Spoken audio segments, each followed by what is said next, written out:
I should have started and then wanted to eat it before we started, as happens too often. It makes me think, should I change the start time? But I really just want as much time as I possibly can get. So, I think it's okay.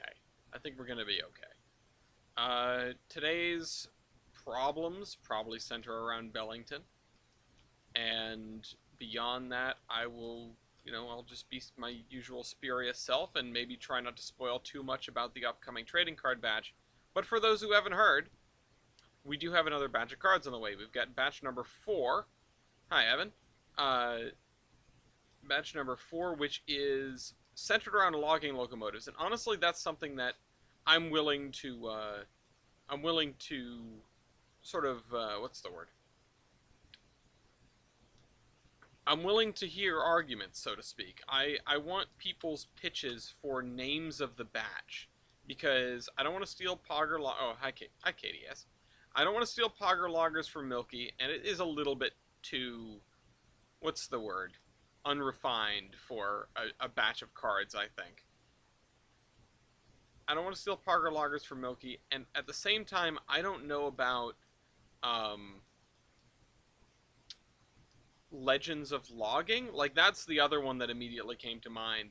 And the reason I'm hesitant about that is because I don't want to steal the name from my future self. If ever we do a batch of famous locomotives that have won Locomotive Versus, Loco Royale,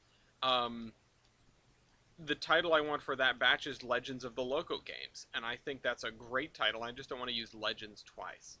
Um, uh, so yeah, that's where I'm at. I don't really know what else to speculate with. I have a couple of ideas. I have things with lumber in them, or lumber locomotives, or uh, that sort of thing. Otherwise, I just don't know. I don't have a lot of good ideas. It's still going to be at least a couple weeks before we are really well underway. Although next Wednesday, it might. Oh wait, no, I can't do next Wednesday. In a couple weeks, we will probably have the last chance to comment. The last chance for like public comment on the batch. Um, we have a lineup that I think people are going to be very excited about. Um, the big hurdle is a question about using speculative data, because some of these locomotives are real enigmas.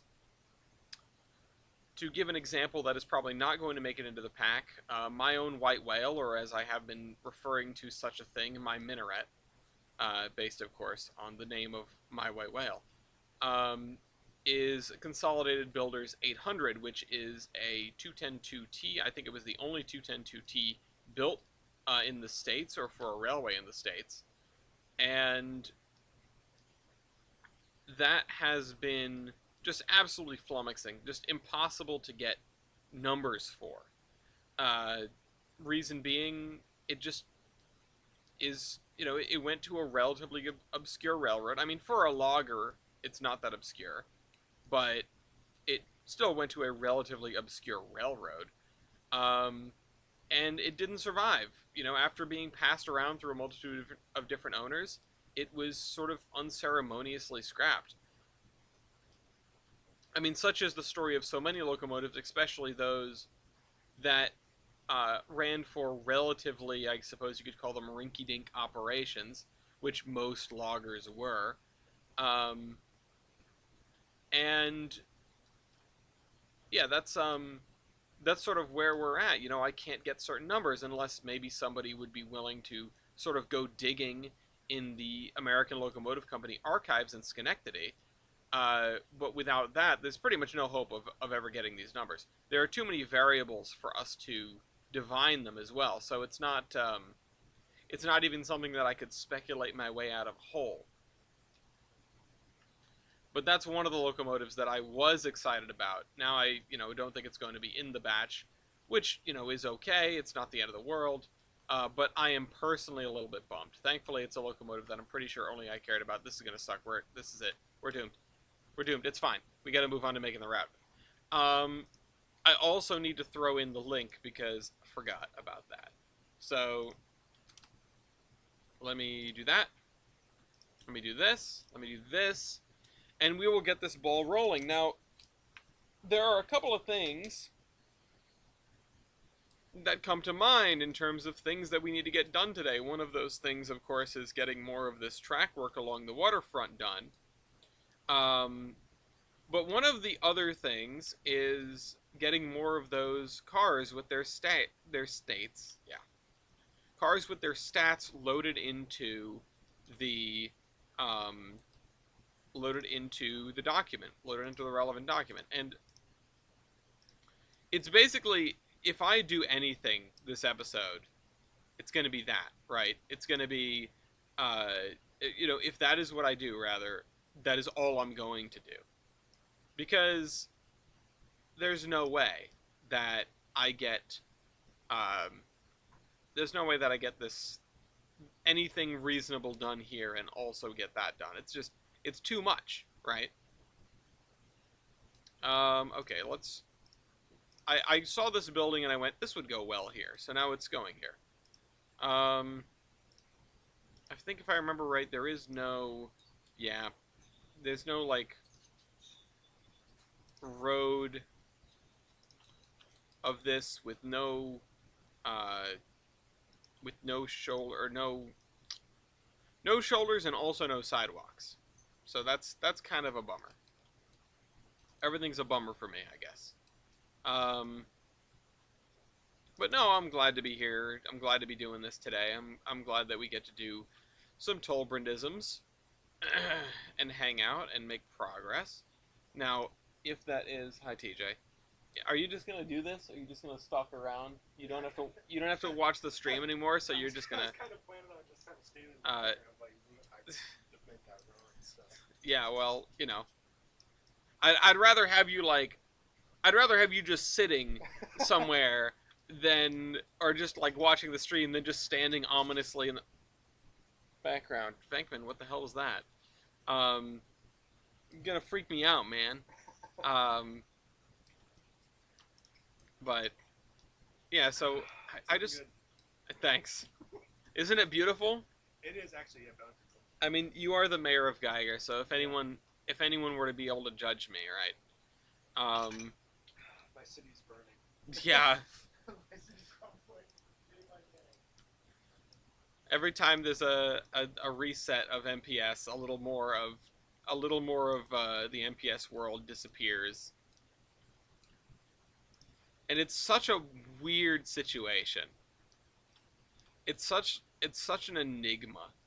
It doesn't make any sense. I mean, they wanted us to stress test their game, and we sure did. We broke it. We broke MPS. And I don't know if we should be proud of that, but I think that's really just the facts of the matter. But like I said, I'm getting kind of fed up with this area being not undecorated, because that's going to be a long way off, I think, but unindustried at least. Like we still don't know what's going to go here, and yeah, that's a headache on its own. Now I grabbed this building. I think we're using this building in Mason Valley. Maybe it's far enough away that people will have forgotten about it. Of course, I just mentioned it, so that's way out the window. But I want to try to sort of repurpose some of these buildings, and this is very modern. I don't remember what this is. This is part of like a sugar mill. This is, oh shoot, no, I wanted to grab it, not question mark it. This is, oh, it's a paper. Okay, yeah, the paper mill processing building. That makes sense. Honestly, don't know what this could be for. What? He's just running around hawking the freaking thing. Yeah, that's him. What is this as well? Is this another? This is a cement plant thing, but I suppose it could be representative of something else. What? I don't know, but something else. Hello, guy. In fact, maybe I could, because of the way these pillars are, right?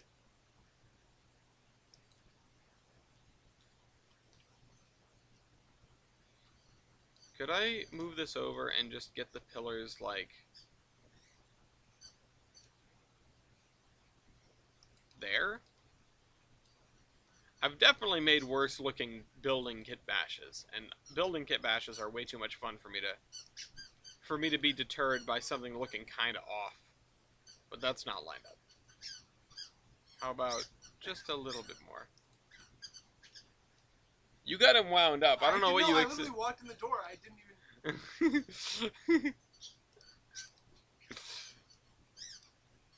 He's just.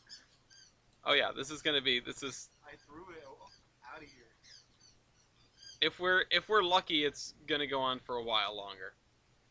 Oh. Give me that. Oh, he tossed it. He let it roll. So yeah, if we can get this in here, give me this, give me this, give me track, give me this. TJ is behind the camera now. You know, he's on this side of the interaction, right? TJ is upgraded from the parasocial perspective, and sees how the other half lives. Yeah. Which, you know, compared to your, you know, setup, I bet this is hideous. My computer setup? Yeah. No, this is. Oh, no, I don't want radius. I want sensitivity up.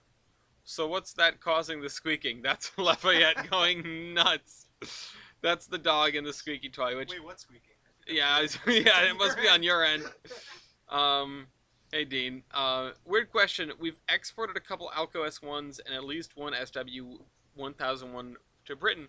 Could Tolbrin possibly have a Class 08 or similar imported to handle an industrial line? Do we have a good one on the download station? Because if so, I wouldn't be explicitly opposed to it. Like, that's a fun idea. Having like a weird British locomotive tucked into an industrial park. Or even something weirder, you know? Let's see if I can get this. Oh my god. I finished it today, and this is the second one. Yeah, I need to get started on the first book. Longer than the Bible. It's probably more interesting too. The last Yeah. book I read was 799 pages versus 801 pages. Wow. That's a lot of pages. I still will get through an article. I have my phone read the articles. Honestly though, I feel like I've been experiencing like brain rot in that way. Like I can't read a whole page anymore. Like my eyes just skip through it, through sentences, go through like look for keywords and whatever, and it's like stop. Like I need to stop myself. I mean, I always kind of like ever since I started reading, that's kind of been how reading is for me. It's like just kind of seeing all of it. Yeah. And like kind of forcing my eyes to read line by line, but it's like just like yeah, I'm like picking up what it's doing. Yeah, I just like here's the like chapters. last night when I was you could pick an 08 in blue with pre-TOP pre-tops numbering if you want. I will keep that in mind. I don't really know about yeah, thanks. I don't really know about The production value on the show is through the roof. yeah, well, you know. That's what happens when you stop it from being just me alone in a room talking to myself. But in seriousness, yeah, it's a good idea. I just don't have an industrial park to put it in yet, or you know, an industrial line that would sort of be its own thing. If any town were to have it, it would be this. But we definitely have things under control. You know, between the Mansfield Branch Railroad and the Gilson Eastern, there are almost certainly no industries that are sort of, you know, left untouched in this landscape. Otherwise, it would be a very good idea. I mean, it is a very good idea, but I'm saying otherwise it would be certainly reasonably appropriate for this sort of thing. I kind of want to put a building here, but I don't really know what. Maybe I'll just bring the trees in. And I mean, that's a takeaway that everyone should have You know, you look at towns, even towns in areas that aren't like super densely forested. Um, if you have just like a weird space where you don't know what goes there, just trees. Just fill in the edge of the trees. I mean, nature's gonna nature's gonna take whatever spots it can take. Um, and so I'm thinking, you know, maybe like parking lot here and then trees. I'm quite pleased with this bridge. We just need to get the other side of it done, and I'm not sure what should be my priority. I'm also not sure if this industry right here should have um, a track, or, you know, a siding for itself, and it may not. It may well not. And I feel like if we look at the terrain here, we can sort of derive some uh, derive some stuff from the way the terrain is. Like this area is substantially lower than uh, than what's next to it. There's probably nothing built here. This is probably fairly swampy and maybe tree-y. A lot of foliage in the neighborhood. Although, you know what I think we need? We need a couple of gasometers or something. I know we have one over here, but man, they look good everywhere. The other day I found a photo looking at Boston North Station, or the north end of Boston proper, and it was really cool. And you can see this massive gasometer. Hey, Pat.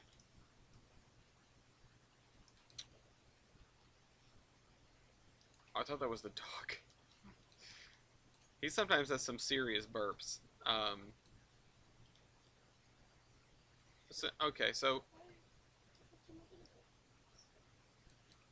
I I don't hate the look of this building here, but it's definitely not a piece of a paper mill if I'm putting it here. Not that there would be a paper mill in this town anyway, because there would not be.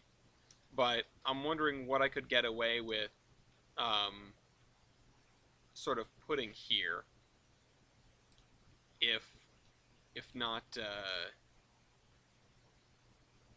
if not this. Because I mean, this is supposed to be a relatively commercial strip. I mean, this is one of the main roads, or it was. Well, maybe not, because this would have been the main road. And this would have been the main road. So maybe this is actually not very commercial. Maybe this area is pretty much down to the bone industrial. The other thing is, I wonder if I could slip a siding in that sort of cuts across this block. But I want to get in, you know, maybe almost row houses in these blocks. So I don't want to break that up with a railroad. Hello, Mr. Railyard. What is up for you? Because what is up for me is making Tolbrin an hour late. But alas. Okay. And that comes to the edge of this, and I think, again, we're going to take cues from things that we made by accident, which I think is really, you know, really important and really cool, is a thing you should basically always do. Sort of let the art come from the, let the art come from the thing you're making as well, you know, as much as you put in. Get out as much as you put in. Sort of a no mistakes, only happy accidents sort of vibe. But even if you're not thinking about mistakes, right? Even if it's not something that you made and it was not your intention, if you've made something and, or, you know, or sorry, it's you know, opposite your intention. If you've made something just sort of without thinking, see if you can take anything from that.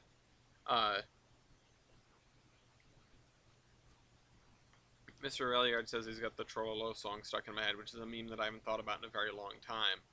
But while we were eating, we decided to watch Jeopardy, and by we I mean I, because I had the remote, and I felt like it was something that it's like Jeopardy and Wheel of Fortune and those like really basic game shows, I feel like are like such universal, like lowest common denominator of television, you know?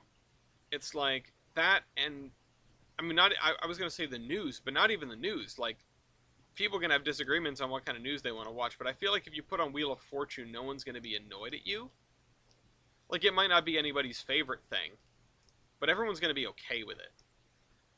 That's just, like, my opinion, man, but it's just, been my experience. Okay, so, about this area, about these buildings. If I get them out of the river for a second, maybe I should leave them in the river. Maybe we need to let them soak it up a little bit. Something I'm going to do is I'm going to go over onto Google Maps and I'm going to look up Industrial Drive in Pawtucket, Rhode Island. Because, and you can follow along if you like. Because this is what comes to mind when I see a, yeah, really, George Bennett Highway. But it's sort of, if you want to use this to look at sort of number of industries per mile, and I feel like we've definitely hit a quota. Now, there is a giant white building that is acting as a distribution warehouse of some description. Often, you know what? I'm going to look close enough, so I will share my screen here. What do you say? I don't think it's labeled at all. It's a front. I'm actually kind of curious because Custom Miller Box. It's a manufacturer. Okay. Yeah, I mean, that was actually, there was a box factory on the NEB&W, if I remember right, or at least somebody that wanted to put a box factory on the NEB&W. And their rationale was, if you put a box factory on the map, on the route, on the railroad, it's going to be a big deal. It's going to ship to everyone, right? Because everybody needs boxes. Then you look at the numbers and you realize, yeah, they ship to everyone like once a year. Because how often does somebody need a shipment of boxes? Yeah, exactly. So if I just, punch in and see if we can find some warehouses that that we haven't used yet. Now, the thing that gets me is that warehouse that we just looked at is right next to an active rail line with no rail service. So if you were to have something like this, it wouldn't necessarily be out of the question. Now, the only problem is there are no loading docks on this building, and I don't really feel like adding any. So if we're going to use this as a warehouse, I have to put a set of loading docks, maybe like clipped into the building, get another building and half clip it in and call that a day. Like this one, for example, which is the one I was just using.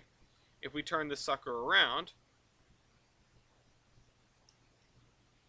and we just sort of space it here in between, now maybe not let the air conditioning units poke through, but we place it here, we slide it back just a little bit more, give me a second, slide it back just a little bit more, and now this building has an annex. And if we can get it lined up such that the windows aren't being cut in half, well, no, the windows are too large. Well, you know what, if I pull it out far enough, then the air conditioning units look okay. But I wouldn't want to use this building, right over here then. And this looks like a great place to stick a boxcar. So, this is not great for a multitude of reasons. However, it's probably not a bad call overall. Just having these two buildings together like this.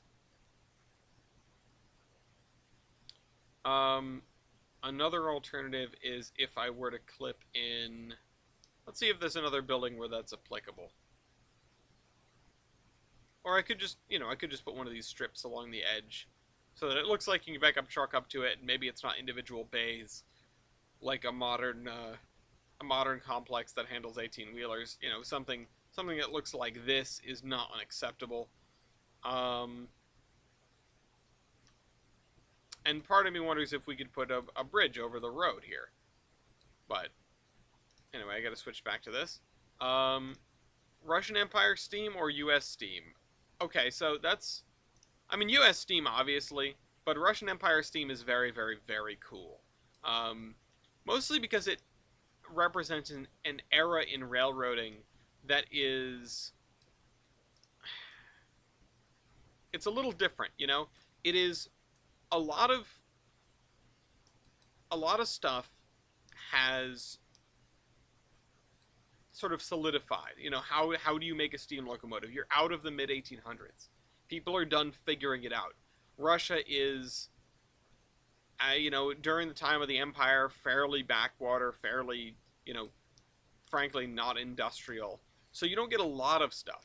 So the stuff you do get, despite being whole locomotives, is sort of a mishmash. It's very neat. Now, when you get into like Soviet steam and stuff, um, that is also sort of cool for another reason. I mean, you look at the influences on Soviet steam and, you know, with the era that it was in, just very, very cool subjects. I mean, you can go down any rabbit hole, right? Every nation that's ever had steam locomotives has a relatively unique arrangement of locomotives, has a relatively unique uh, like history and why they have those. You know, it's a different set of circumstances, a different set of pressures, almost like natural selection, um, for what makes a locomotive viable in a given atmosphere at a given location at a given time. And I think that really can't be overstated, and that's why, in terms of, you know, say locomotive versus, I'm glad that there is no such thing as a perfect locomotive. Um, there are definitely some that are objectively better than others, but I don't think I don't think that we had a discussion yesterday, or, you know, very briefly, if a, you know, a 40-0 kind of score was theoretically possible.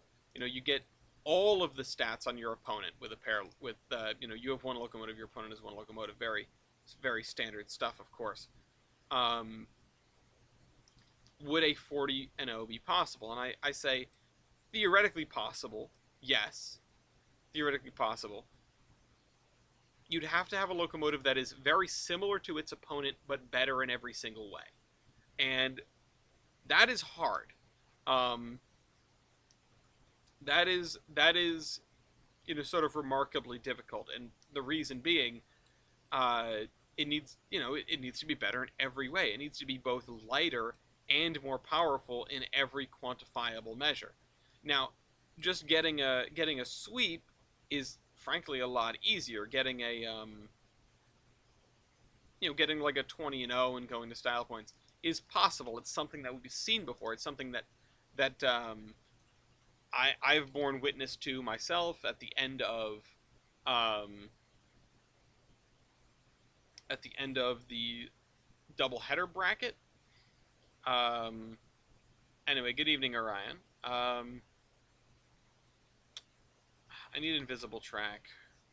Invisible track BNSF 50. There we go. Because we're not using that. Well, we're going to be dropping into multiple industry. Partially because, well, everybody knows why, half the reason. But partially because it is,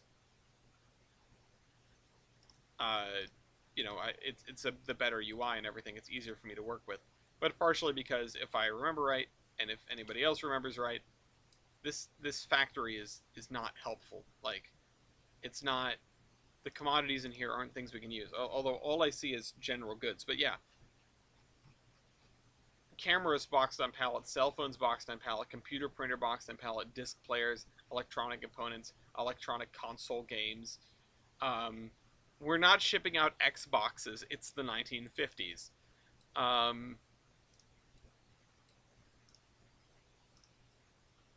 What, baby? Yeah, there's a commodity that's like gaming consoles on pallet, and it's just a picture of an Xbox 360. Um, Now, okay, so I want to do a couple things here because I've been a little bit inspired by Railroader. Um, so many of these, so many industries, I mean, more so in the middle of nowhere, but some much closer to the middle of somewhere, uh, get their own coal, right? And I haven't necessarily been representing that a lot. This place, because of the arrangement of it, it's making me think a little bit of the pulp mill, uh, and it's making me think that I can get away with this.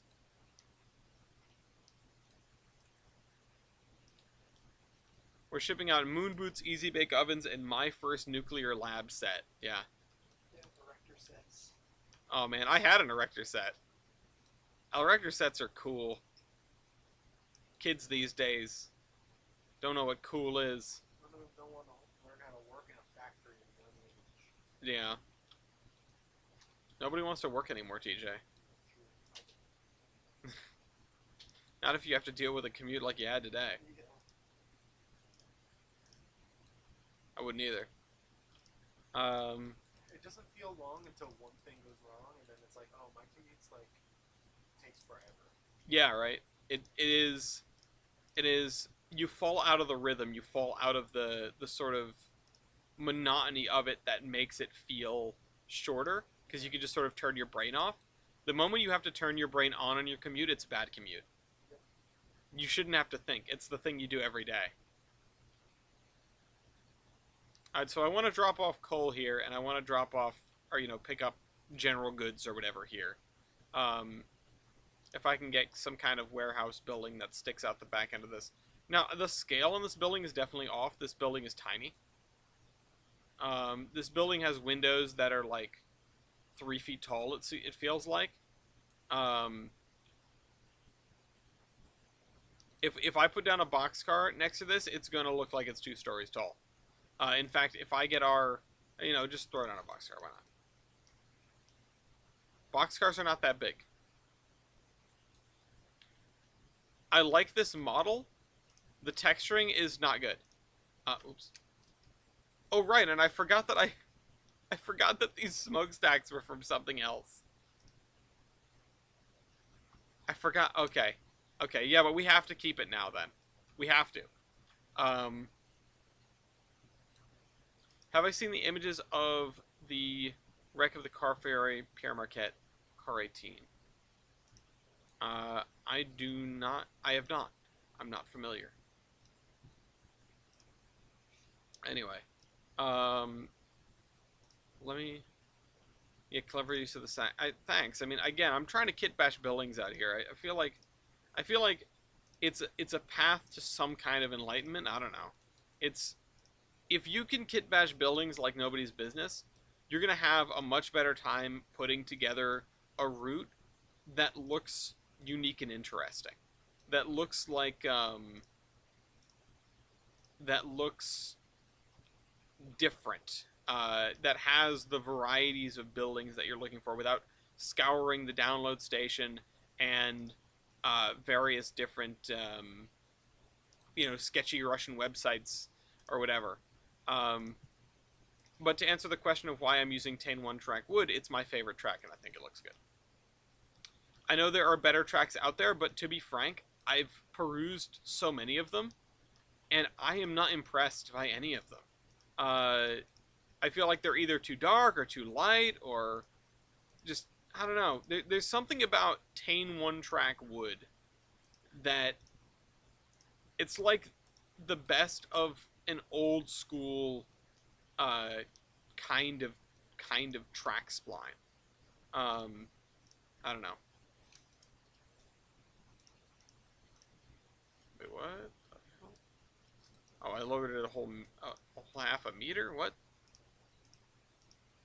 Yeah, there we go. Have you tried Train Boys procedural tracks?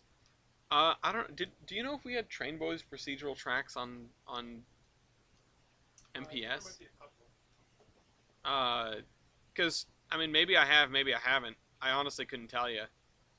There are too many different kinds of track that I've experimented with, and sort of was forced to experiment with because of MPS. We didn't have this, or maybe it was actually because I say forced. Maybe it was because we were sort of trying to develop certain standards, and Tane one track wood was not cutting it because it is so old. So you know, I won't say forced. It's not like I was. I mean, I probably was whinging a little bit, but I don't remember why we wouldn't have had Tane one track wood. Maybe we just didn't at the beginning. It's always a possibility. So my track is going the wrong way. It needs to go off to the right here.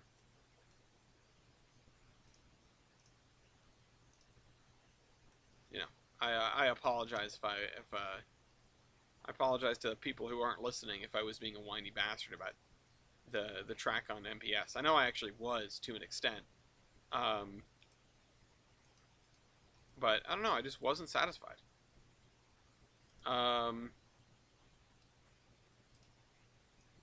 Anyway, that is lined up pretty well. I'm relatively happy with that.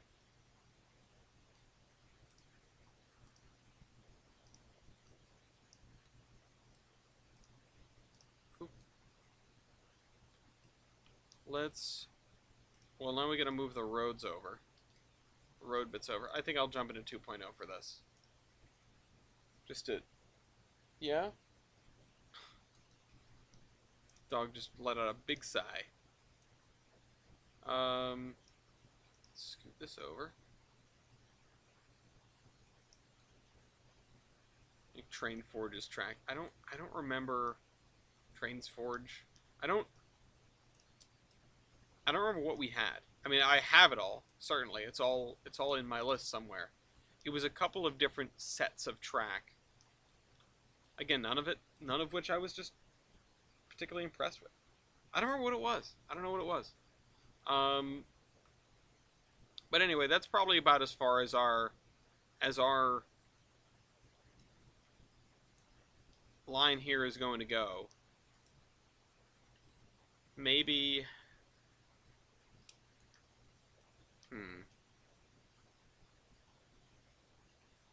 The other thing is this does not have any sort of runaround. Maybe I could create one. Or maybe this end is just operationally difficult because, I mean, would anyone be surprised if it was? This is a line that is half of a branch or half of an industrial spur. Yeah, this is approximately 1950s-ish. In the year 2024, those factories will be restaurants, shopping centers, and a mall. Yeah, but if we're any luck, they'll still be brick buildings. If with any luck, they'll still be brick buildings. Yeah, no, plenty of areas like this end up getting like super gentrified because you know the factories shut down, industry moves out, life goes on, and the districts they take on a new life. But no, you say fake brick, I mean like renovation of the buildings as a whole because that's the cool part. The cool part is when you take these husks of mills and you turn them into something that's useful.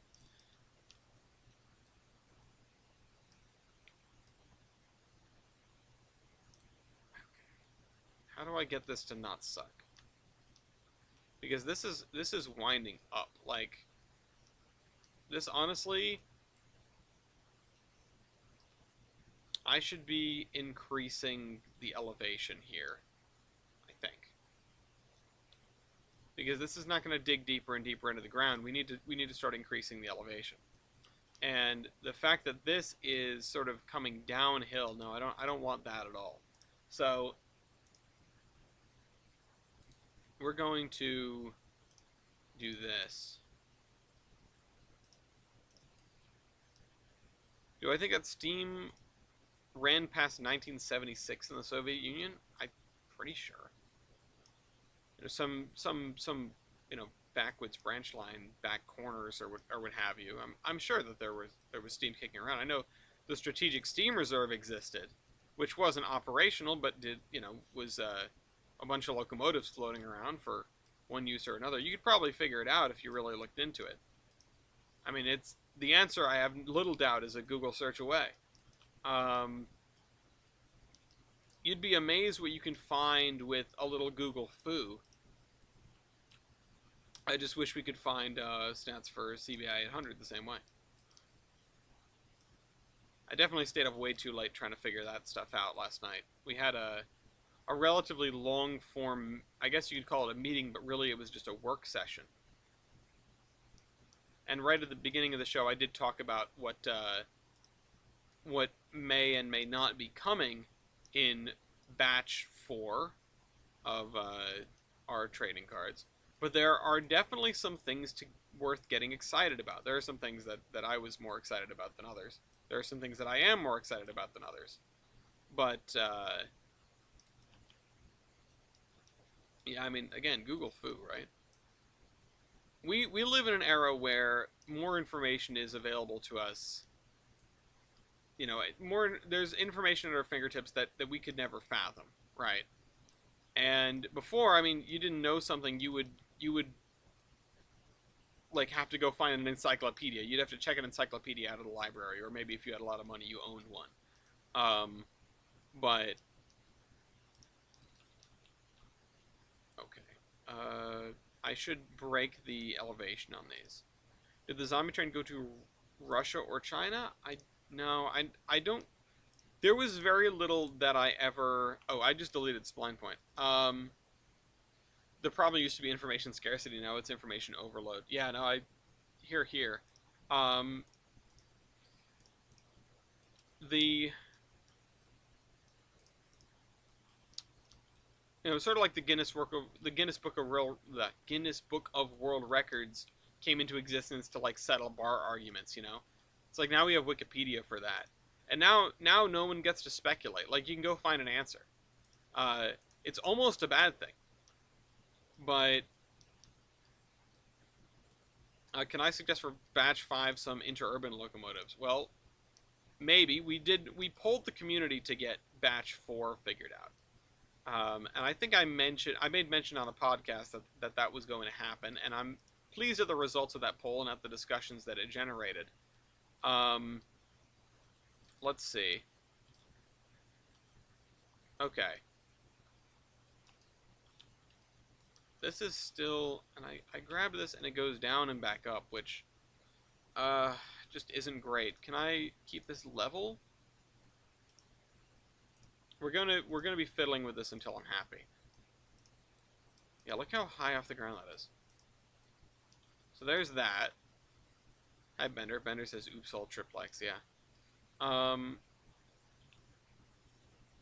yeah, this should probably stay at this level. And I should get rid of all of the gradients on all of these roads so that it doesn't become a problem.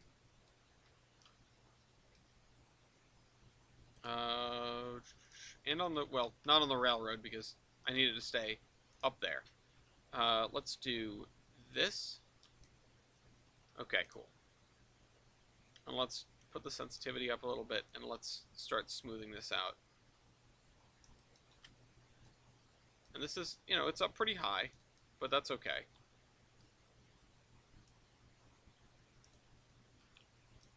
And we're just going to have to work this down, just using some plateau tool. Not going to do anything fancy here.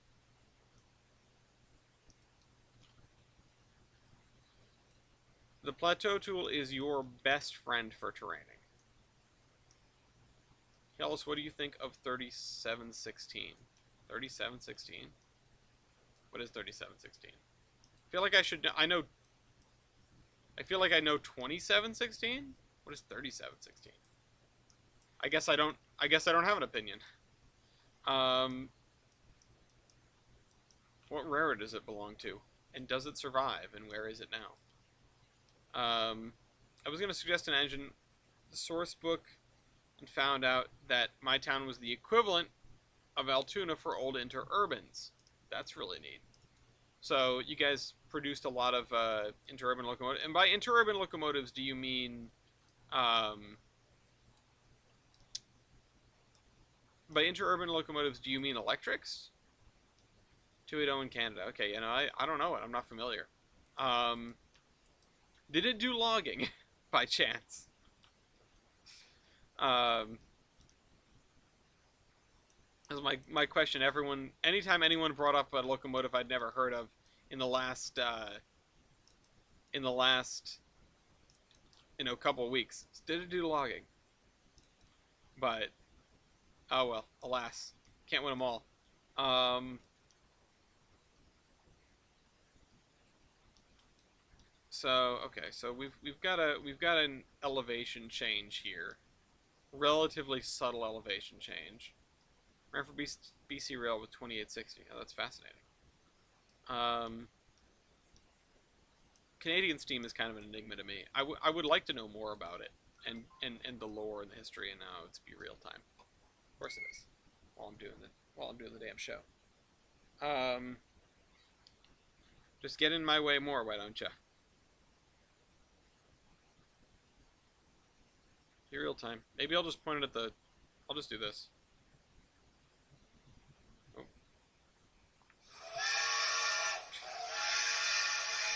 And there's a random text message about vote.org. I tell you what, I agree with the text message. Register to vote, go vote. I don't care if you're not excited.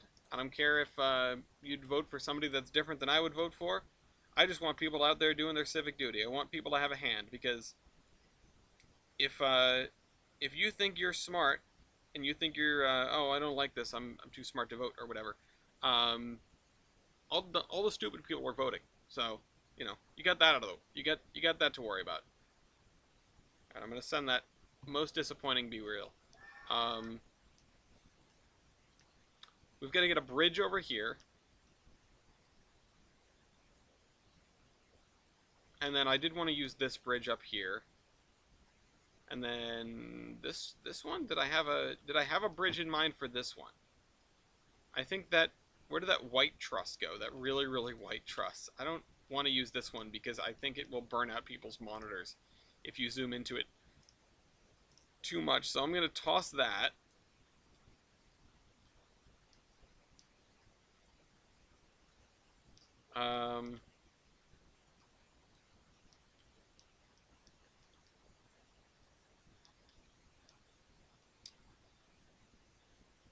And yeah, I want to get this in here. And yeah, like I said, we need to get this branch line arrangement down. If we can get all the track work in town, like in town proper, done, that is a huge weight that's lifted off my shoulders, and it's a huge, huge hurdle.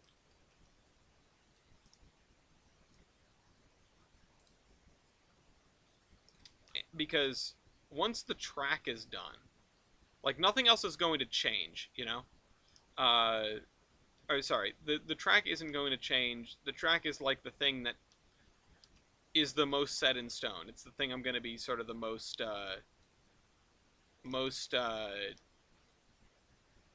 what's the word? It's the most formative piece.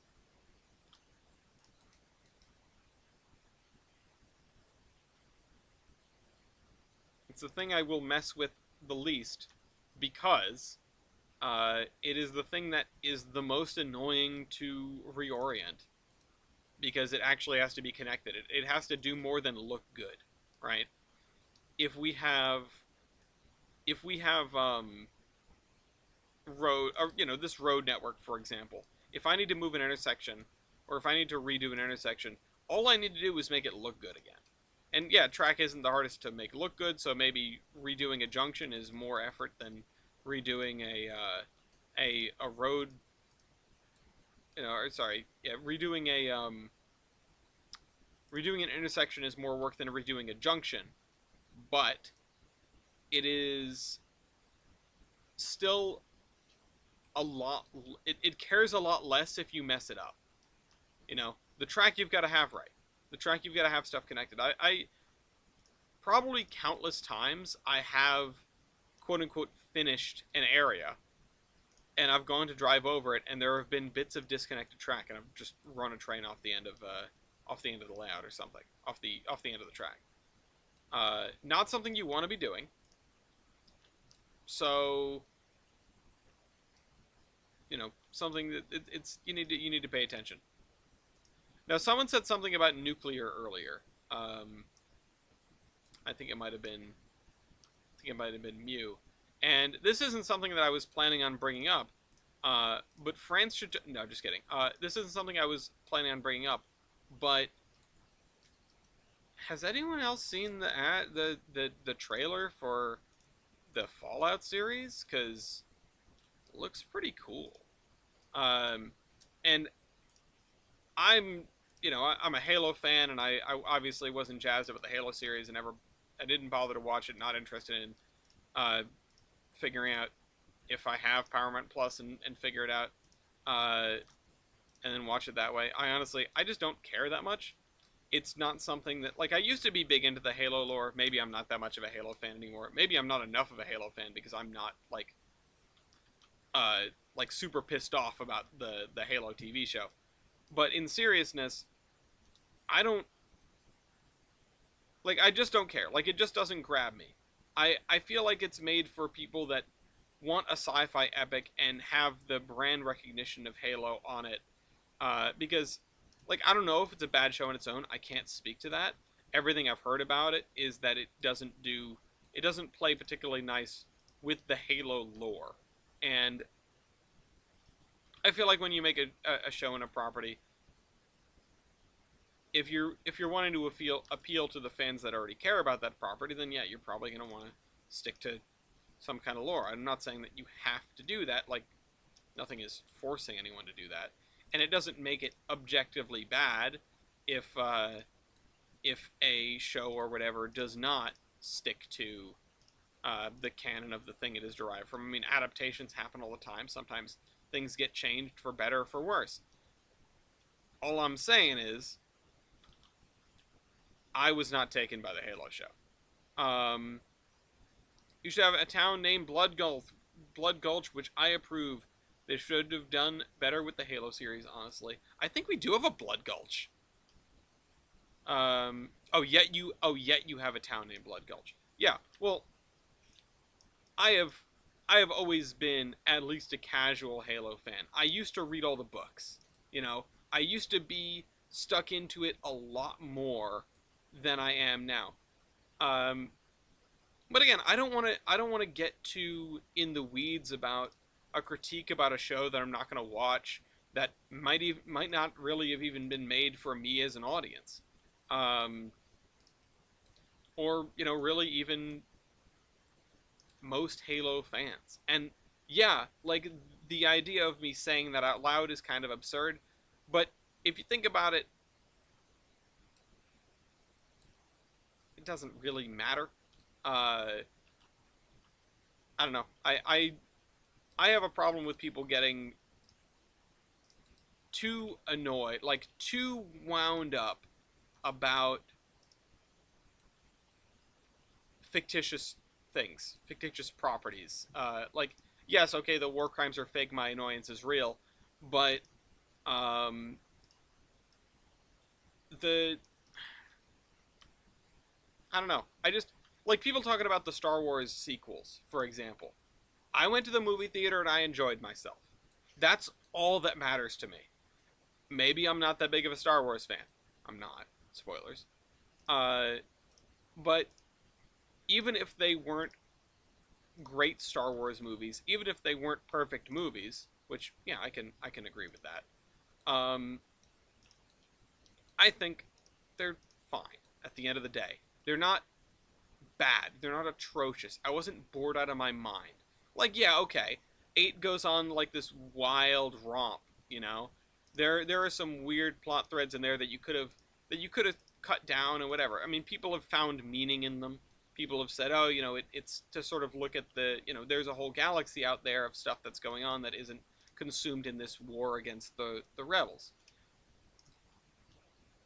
I don't know how much it matters, but that's my point. I don't know how much any of it matters.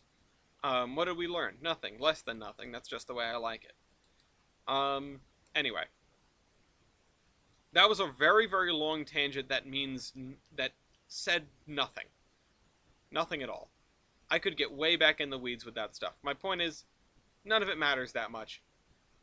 But I have been suddenly gripped by the Fallout show. You know, like I suppose my point is I'm willing to take any and all adaptations of a media that you know, that I find interesting. I'm at least ready to sort of meet them in the middle, and not be super judgy about it. But I am always sort of like willing and able and ready to recognize, or to set my expectations, to be ready to not be impressed, right? And I saw the thing for the Fallout show, and again, not as somebody who cares very much about the lore, because I don't really want to get in the weeds with that. And Fallout is another one of those where, like, what even is canon anyway?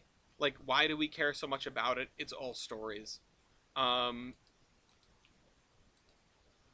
and people might disown me for saying something like that, because it undercuts a lot of you know perfectly perfectly perfectly valid discourse about media.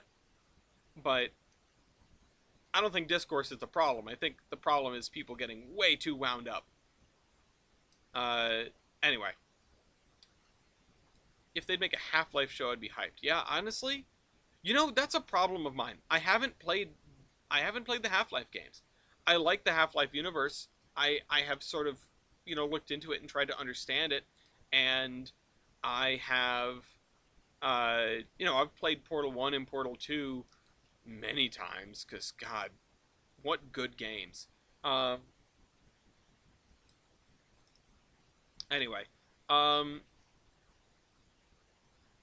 gotta find my first child. Oops, he's mean and has cancer, dies, best lore ever. Um But I want to come back to the question of what is my favorite British steam locomotive, because I have no idea.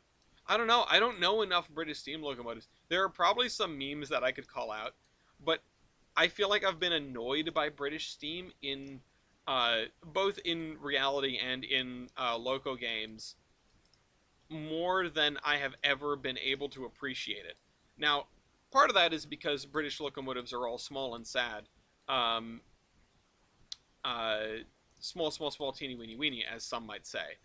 Uh, but part of that is because they're little sons of guns, which I suppose goes right along with it. Um, I honestly, off the top of my head, because I want to give you an answer, off the top of my head, um, probably the Licky Banker, Big Bertha. What a weird engine. What a cool engine. Um, anyway, Guy comes in with some good points here. For me, canonicity makes matters for certain things. Is it set in stone like Tolkien? If it's set in, I assume that's if it's set in stone like Tolkien. Is it set in stone like Tolkien? Question mark. Sorry, I usually can't see like the last word because of the way my screen is set up. Please stick to the source material. If essentially fast and loose like Mickey Mouse, then honestly go nuts. Um, I read Mickey Mouse as Tom and Jerry, uh, at first, which also made sense to me. But yeah, no, and you're right. If you're doing something, there are places where it matters more than others. But by that same token, at the end of the day, I'm never gonna sit here and like stew about it. I'm never gonna say something which some of these things that get thrown around, are ridiculous to me. Oh, they made. I'll go back to Star Wars because it's an easy punching bag. It's an easy example. They made the sequels and it ruined Star Wars for me. It's like the other movies are still there. They didn't change them. Like the sequels didn't change them anyway. I know the deluxe editions or whatever. That's a whole different conversation. But they're still there. They haven't. You can still go watch them.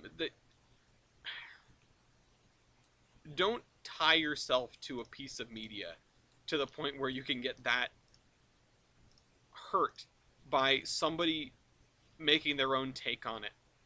You know? Hi, MK. And I'm not saying anyone in this conversation is like that. I know I'm sort of scapegoating, and I apologize. Um, but I guess just what I mean to say is, I don't. let me phrase this properly. At the end of the day, I want to I would prefer to discuss and judge something on its merits instead of on its sort of place in a greater hierarchy of stuff. And I don't know, to be frank, maybe what broke me is Doctor Who. Because Doctor Who is like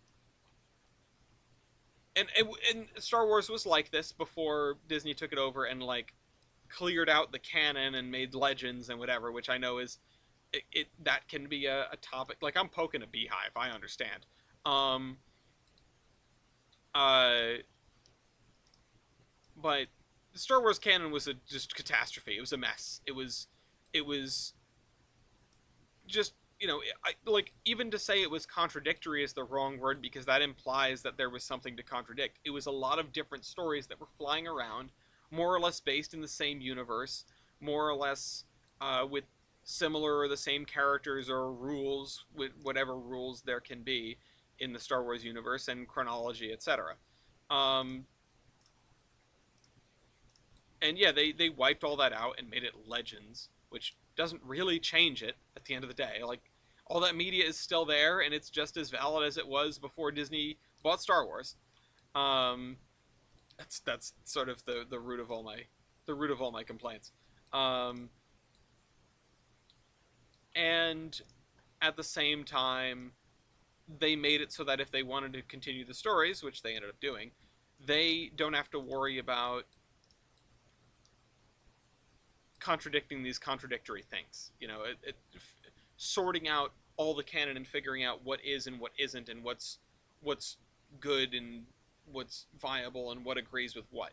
Do you want inspiration for? Do I want inspiration for an interurban shop? If you plan to add another, hold that thought because yeah, I you know. Sorry, I gotta put that away because it's hurting my thing. Um, something compared to something like Tolkien, which bringing up Tolkien is a good point because I mean the guy is so revered, right? And the stuff he's written is so revered. Um, that I feel like many more people and sort of the fantasy community as a whole, or maybe not even the community is the right word, um, but like that whole space would be upset, would be disturbed, would be hurt by really messing with Tolkien a lot. And yeah, I know the Hobbit, right? Once again, I went to the movie theaters. I saw the three parts of the Hobbit. I enjoyed myself. I had a good time. I didn't, I wasn't really tied to it. Like, yeah, they're not perfect movies, not even close. Um, but I enjoyed myself, and at the end of the day, that's the most important metric for me. Maybe I'm too easy to please. Um, so, anyway, I digress. Space Game of Thrones. Yeah, Space Game of Thrones isn't it? I mean yes, but no. I feel like Game of Thrones has a really specific connotation to the way those stories and storylines are arranged and the stakes, right? Not to say that I'm not saying the height of the stakes, but sort of the individual personal stakes. You don't expect you don't expect half your main cast in Star Wars to drop dead, whereas I feel like Game of Thrones and plenty of like Game of Thrones likes, right? That should almost become a genre in itself, like this dark and gritty fantasy, or even just a darker television show where none of the leads are safe. That's almost become its own thing. Um, on the Star Wars topic, Thrawn escapes Denim was a welcome ending. Breaks from the normal good guy saves the day BS. Yeah, but I don't think people go to Star Wars for a very different reason than people go to Game of Thrones. No, I don't. There's probably plenty of overlap between the viewer base of the two. I did casually watch Game of Thrones for like 5 or 6 seasons, um, and I casually indulge in Star Wars occasionally. I haven't like played any of the games or did the. Can I post a link in here without being deleted? I have no idea. Give it a shot. If not, DM it to me and I'll post it. Maybe it'll let me do it. Um, I don't have like the the YouTube foo to figure out that.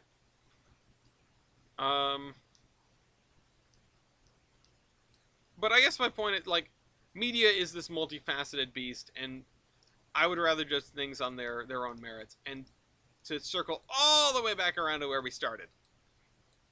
Damn, does the Fallout trailer look good? There might be lore inaccuracies. There are probably going to be all sorts of lore inaccuracies and retcons, and maybe it won't even take place in the same timeline in the same universe as the main Fallout series. But F it, like for the people that really wanted to see Halo on not the big screen, but the big screen, the slightly larger screen, um, like a relatively a production of the Halo universe with that kind of budget, with that kind of scope, this may well be the same thing for Fallout, and it looks pretty cool. Um, I I almost prefer perhaps treating universes as almost like a what's the word? Just like a delivery method for storytelling. Like universes are really cool. World building is really cool. I love world building. I can't get enough of it, frankly. I have world built more than I should be doing considering the amount of writing projects that I have to do. But we need a bridge for here. That's why I just went looking. But I guess I should just look for bridge. Um, but uh, at the end of the day, those worlds that you build should be catalysts for a certain story that you want to tell. Whether it has a specific theme or message that you want to get across, um, or whether it's just watching characters. Sort of a life size, maybe not life size, the opposite of life size version of people watching. Um, I don't know. There have been plenty of TV shows like that. I hope that my spuriousness is meaning something to someone. What do you think of All Engines Go? I haven't seen it. Don't know a thing about it. I wonder if the show is what kept the decent writers at Bethesda from making Starfield good. Damn, got him. That's another thing I don't have a serious opinion on because I've heard mixed things about Starfield, and some people have certainly been enjoying the game. I haven't played it. I am honestly, I'm not usually one for Bethesda RPGs. I thought the sort of aesthetic or what have you uh, of Fallout was cool, and so I got into that. Also, I mean, Fallout 4 was set in Boston. I kind of had to. Um,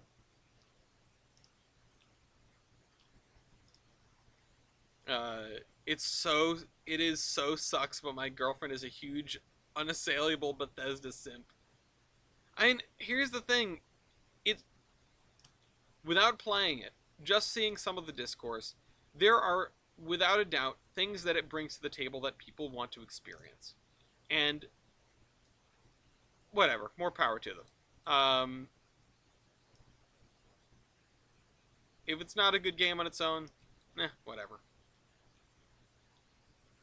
I'm not gonna rag on it.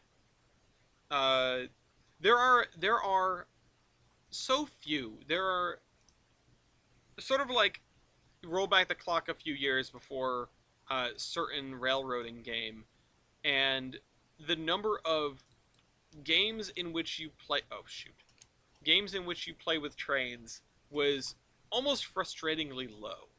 Um, where you oh shoot, this is slightly too long of a span for. Well, that just looks dumb.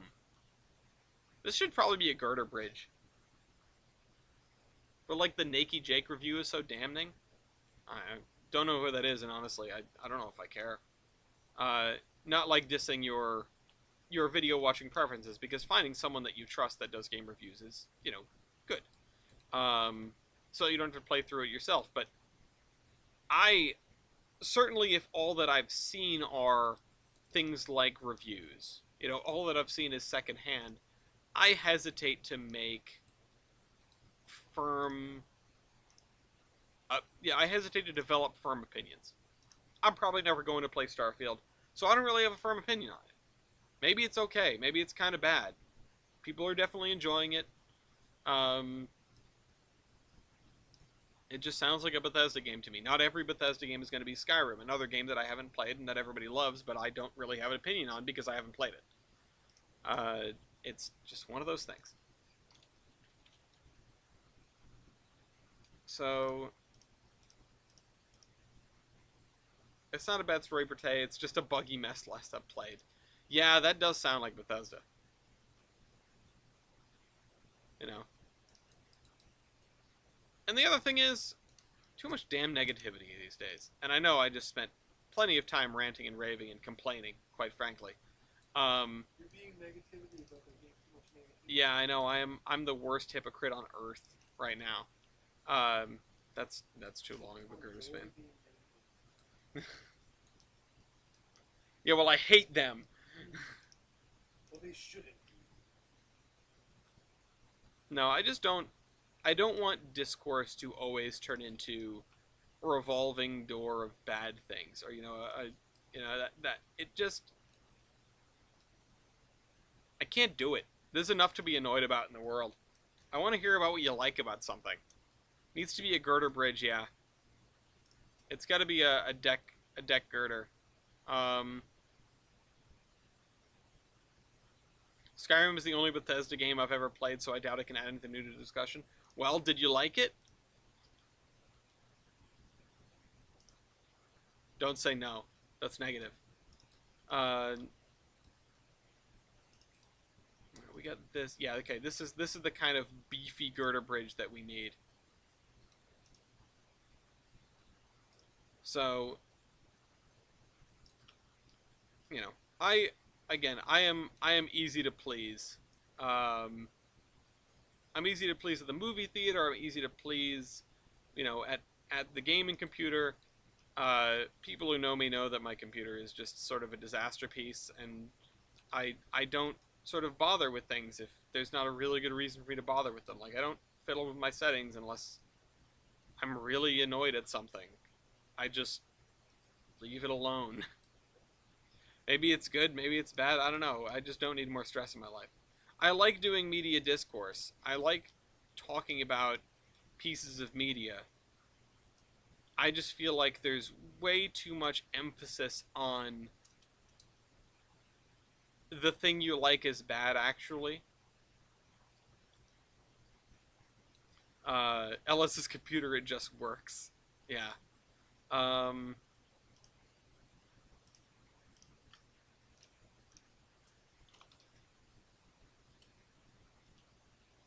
I don't know. I think just at the end of the day, my entire defense is that uh, I'm not like upset all the time, and I feel like I know too many people that are upset all the time. So maybe I'm doing something right.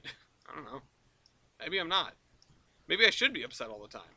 There are certainly people that have tried to convince me that I should be, and I don't necessarily think that the points they had were all invalid. I just don't want to be. Okay, so we need some good abutments, and we need probably a couple of bridge pillars. Um,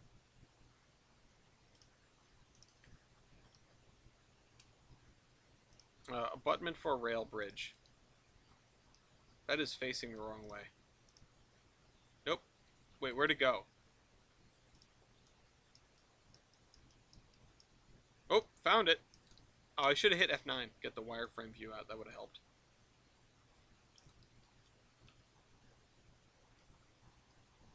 That's actually kind of cool. At this point, I should try to convince you to make that a stone viaduct with a turntable deck in the middle. You shut up. Stop it. Stop it. We will get to that, I'm sure. I'm sure somewhere we'll have that. Maybe we'll have that on the 3-foot gauge. That feels like something that would happen on the 3-foot gauge. Okay. So we've got this long girder bridge. And I need some kind of pillar. I prefer to be the bright, rain-free, clear slot of a supercell thunderstorm, the calm before the storm, because being the tornado is equally as fun. Okay. I don't want to be anybody's tornado. I feel like I spent too much in my life, too much time. I mean, here's the problem: I do it here, but I feel like I've spent too much time in my life arguing with people. I was gonna say telling people that they're wrong, but that I definitely do here.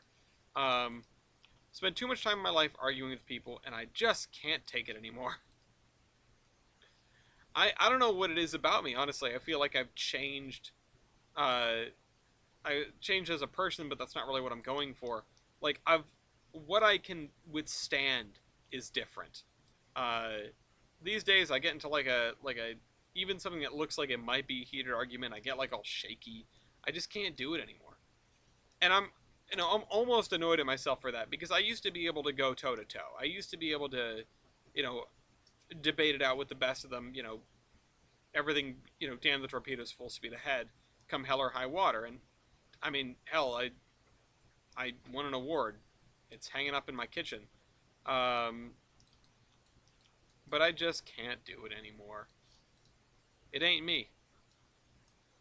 I will butt into a conversation if I think there's something really important and clarifying, but I don't really want to go. Uh, I really don't want to go, 12 rounds with somebody about who's right and who's wrong. Okay, well, we got some bridge pillars. T2OML should be a bannable offense. It should be. I agree. Look at this bridge. This is a good-looking bridge. I like how the pillars are inside the girders. That's not a look that you'd ever see. What do I think about the Empress coming out for Trainz Forge? Cool, I guess. I don't really have an opinion. I like more content. I'm probably never going to get it myself because I need DLS content for this route. But it's cool to see it getting some love, getting some attention. Good timing, right? I'm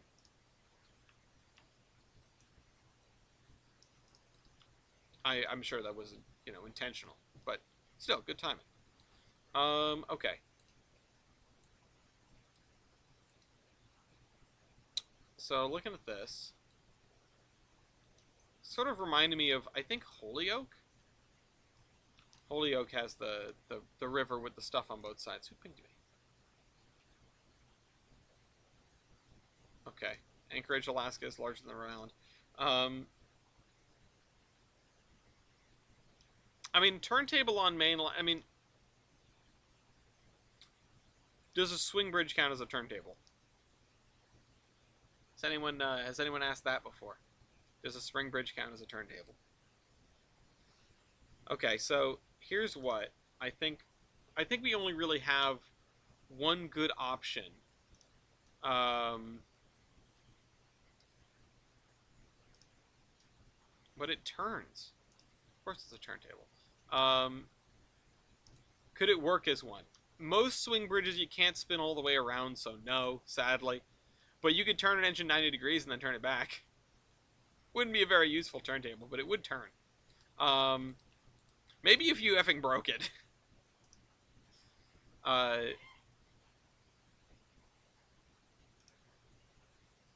Okay, here's my solution for getting a passing siding on this end, which is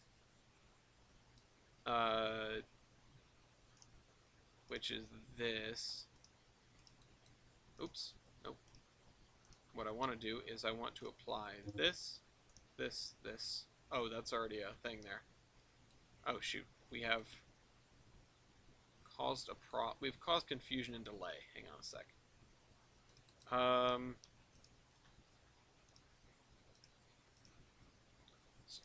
Swing is meant to open for water traffic. Turntable is meant to turn locos and cars. Yeah, but think outside the box.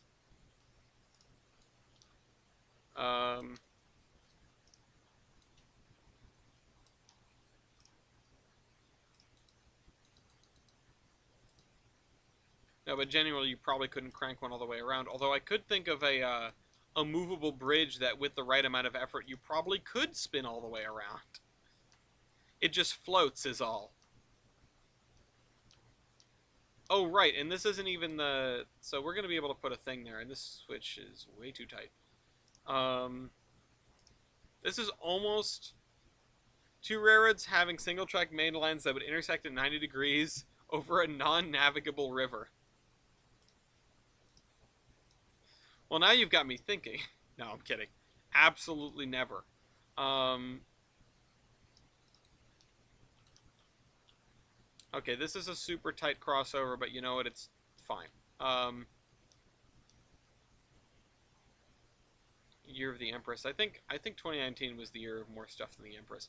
I feel like we talked about certain years being like the year of the steam locomotive because they got so much attention. There were a bunch of big projects out there. I mean, 4014. Yeah, I mean 4014 is I mean it's the big boy, right? I'm not a big UP foamer, but it is the big boy. I still went and saw it. I probably won't go see the Empress. I think that I just won't get the opportunity to.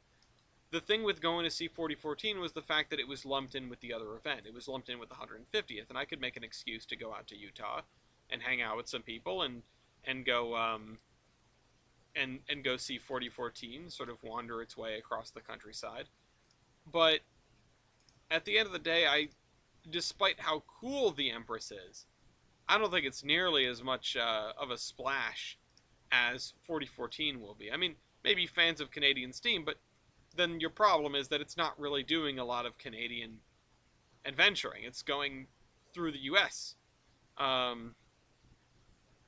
Large lad. Yeah, it is the large lad. If they bring the Empress down the Hudson River, yeah, well, I would go see it then. But I'm not gonna be lining up in Kansas City or St. Louis or wherever it's going. I thought about it. I'd be lying if I said I didn't think about it because it's a cool chooch. I'm not gonna scoff at it, right? But is it worth me, dumping a couple $100 into flights and hotels at a minimum? Probably not. It's cool, but there are plenty of cool chooches in my neck of the woods. For example, I cannot wait until April 21st because we get to go back to Maine. We get to go take a ride on the Model T rail bus and market some trading cards and maybe see if I can go into the gift shop there at the WWF with like an army of foamers and say, hey, I'll make you trading cards to go in your gift shop and I'll foot the bill until you sell them. Because, I mean, it's what the people want, right? Everyone wants 2-foot trading cards. Why is it Neck of the Woods? I have no idea, and I can only imagine that's like... I can only imagine that's like a really, really old phrase, right? Neck of the Woods. Now you've got me thinking. I love dissecting old phrases and stuff, and like word history. I know there's the word for that, which escapes me at this moment. But I like that a lot. I have done a little bit of that just for kicks, Is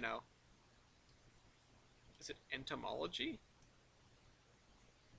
I feel like if there's not a subreddit for that, there should be one for that, so I can get random word facts.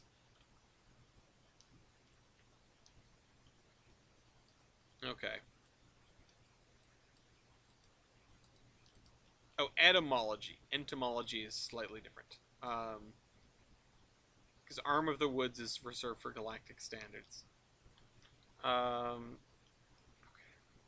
I'm gonna need to raise this.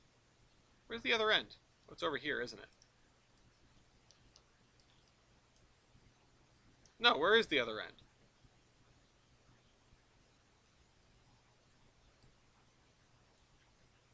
Oh, it's right there. Okay. Nope. Wrong thing. Phrase comes from sense of neck as a strip of land, refers to land with water on both sides. Americans used it to mean a settlement in the woods. So as in a space, like a space between woods. Which makes sense, because in the Americas, think I talked about this last time, or I talked about it with somebody recently, um, about how all of New England was like super forested, and coming over here from uh, Europe must have been crazy. It's like there are trees everywhere. That's nuts. Also, why forests must have shown up so much in European folklore, because there just weren't so many of them. Like they became mysterious and cool. Anyway, I mean Britain was logged to all hell, but you need to make the boats. So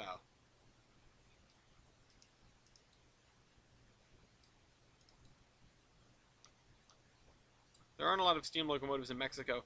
They should like Grupo Mexico should restore one of the Niagaras, the 484s that went down there. I know one of them is at Colebrookdale, if I remember right. Which it was there before they started collecting steam engines like Infinity Stones. Uh, so it was sort of a weird bird already. It's the closest thing we have to a surviving New York Central Niagara, which are great machines. Even as a standards man, I can't not admit that they're great machines. I remember when somebody uh, decided to put the T1 and the Pennsy T1 and the Niagara up next to one another, and I sort of having had the conversation 100 times before, I knew how it was going to go. They have a Niagara there. Well, no, they have a Niagara there. They have a like an NDM. It was still Alco Schenectady built, if I remember right. But it's a four, it's similar to Niagara. I almost just gave the wheel arrangement, like anyone listening to this stream wouldn't know that. But if for whatever reason you don't, and you're one of today's lucky 10,000, the New York Central Niagaras were 484s. They were their Northerns. After the success of the Hudsons, they decided to name another class after themselves, although this one they had absolutely no business doing so, because they were not the first Northerns. Not even close. Bye, TJ.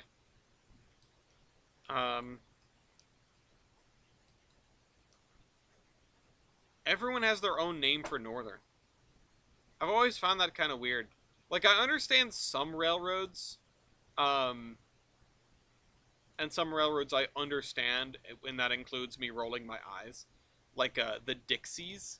Like, oh god, we can't name it after the North, the War of Northern Aggression. It's gotta be, we've gotta name it after the South, because it can't be a Northern. Why isn't there a Southern? It's silly. It is silly. I understand, like, I get it. But it's silly, you know? You have to call them Dixies. But then everybody has their own name for it. In fact, I think the 484 is... The 484 is, like, the wheel arrangement with the most different names. Some of them you get a couple. You get like Baltic and Hudson, right? It's hilariously petty, is right. Like it is. And I didn't even really get it the first time I heard it, because it didn't occur to me that they would be that petty, right? It didn't occur to me that you're gonna get a locomotive called a Northern and go, well, we can't do that. I was just like, oh, they call them Dixies because they're in the South. No, they call them Dixies because they don't want to call them Northerns. Dixies and Yellow Jackets. Yeah. Well, the Yellow Jackets were because of the streamlining, but you're absolutely right about that. Okay, let's see. I did want to make something here. Reading versus Jubilee. Yeah, there's one. There's one that goes under the radar a lot. You don't really hear about them ever being called. Like, we know who won that fight, right? And also with the Milwaukee versus the Atlantic. Nobody calls them a Milwaukee. And some of these were born out of pettiness, as mentioned. Some of these were born out of just like, well, we think ours are special, so we're going to name them our special thing, right? Um, Hudson versus Baltic is a little more understandable because it is like very clearly like different parts of the world, right? 4840282. Oh, there's another petty one. The Macar. Oh my god. Since when did I have this? Baltics are 482. No, Baltics are 464s. Um, no, that's Dean. Dean named a Berkshire and then he named an Adriatic. Um, I need to figure out a use for this. I don't know what, but I need to find. We need to have. There needs to be a firehouse in Gilson City with this parked out front. Babe, look what I have.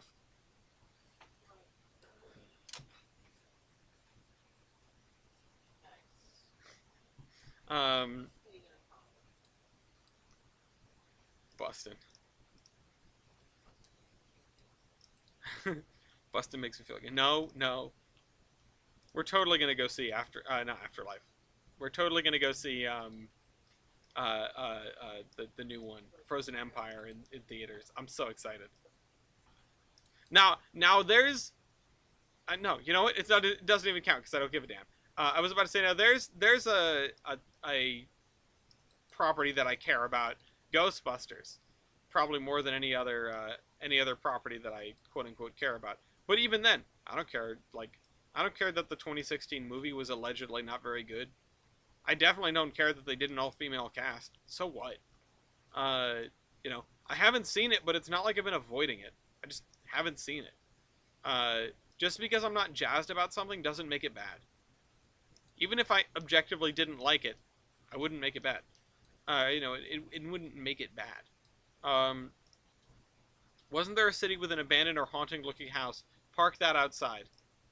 Yeah, there have been a couple of those. There have been a couple of those. There's usually one in like every town because an abandoned or haunted looking house is such an easy mark. Um, such an easy thing to throw in. It's like the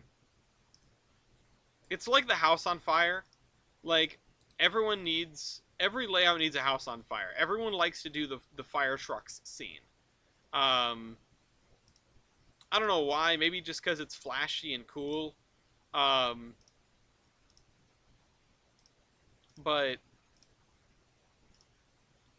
you know, Fort Madison Toll Bridge. Oh my God! Look at this bridge. This is the bridge. This is that bridge. This is the one from the camera, the virtual rail fan cam. Oh my God! Why do I have this? It's an impulse to moralize when often just not really necessary. Moralize, schmoralize. Make a thing. Tell a story. Um, our fee had 3 for their 484 as generals, governors, and statesmen. That's cool. Yeah, I mean, go look in the Fort Madison rail cam. You'll see it. Okay, this could go somewhere. That's not a lot of polys. Love that building. Which building? You're gonna have to narrow it down. Which building?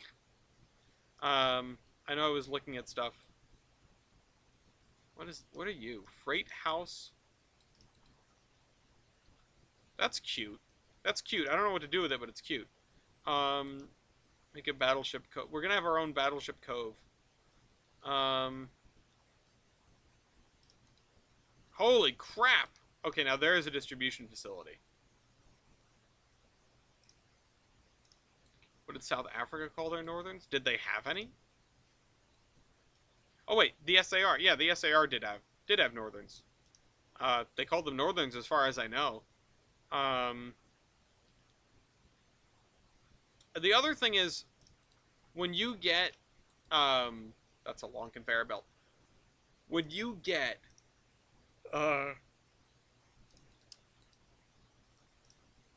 a It's a creamery facility. When you are late to the party on a wheel arrangement, you sort of lose the rights to name it, right? When you're late to the party, when you're some of the last people to get a locomotive of a certain type, um, like you've missed your chance, right? It's somebody else's thing, unless you want to be really petty about it, a la the Northern, a la um, the Dixie, right? Uh, it is you sort of beholden to whatever the people before you came up with. Uh, or I mean, you generally, I mean, if you have like a rival, right? That's named a locomotive type, that's named a wheel arrangement. You've got two options. Well, you've got three. You either be really effing petty, which yeah, that's always an option, but I don't think it's a good one. Or you suck it up and you just call it that because that's what it's called. Like you want to make things sensible for everyone. Or option three, because there's always an option three, is the Pensy method, which is if your rival names a locomotive class, you just never own any of those. Like you don't buy any of them. You come up with something else. Um, and frankly, that's a like a Giga Chad power move. Like, why did the Pennsylvania Railroad never own any 464s? Because they're Hudsons. Because the New York Central came up with that. Like, that's even pettier. That's petty with some flex behind it. Like calling something something else, that doesn't take any effort. Never purchasing a 464 despite being like the largest railroad in the world, um, that's a power move. I don't know what else you call it. That's a power move. This is cool. This creamery building. Um, maybe I want to do this. Nope, wrong building. Um, that's a small building. What about this one? This one was smaller than I had expected.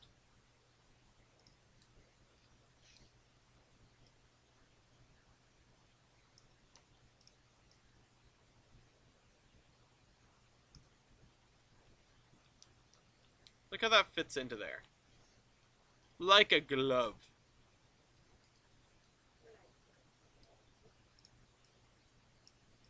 Speaking of movies that I watched like too late. I did not enjoy, like I didn't not enjoy the I guess I only saw the second one. The shoot, what are those movies? Ace Ventura. I think I only saw the second one. To be slightly fair to them, the Pensy did set on their laurels after the war. After the K4. Yeah, no. That was their biggest downfall. And I mean, a few episodes ago, I had my little mini rant about why I think, like, if you want to have a genuine non-meme ridden discussion about the PRR versus the New York Central, the PRR wins, like, all of the important metrics. And it's not even really much of a contest. But no one can deny that they became way too conservative, even like on their deathbed. They were, well, okay, maybe not on their deathbed per se, because then they just started flinging stuff at the wall and seeing what sticks, starting with the duplexes and going from there with buying two of every diesel and loading them onto a boat and beating the crap out of every single one of them. It's just one of those things where they were extremely cool, extremely innovative. They did things that, oh shoot, I didn't grab the last two. I want to take these with me. They did things that other railroads effectively could only dream of doing. Like, position light signals, yeah, I know, they're hard to understand, blah, blah, blah. But having an electrically based signaling system that wasn't subject to outages because too much ice formed on the signal, that was huge. in its day. Westinghouse brakes, automatic air brakes, huge deal. The Pennsy was some of the first, the Pennsy, I believe, was the first to test them, and then was the first to roll them out in force. In fact, I've been to the monument where where that is memorialized. Um, but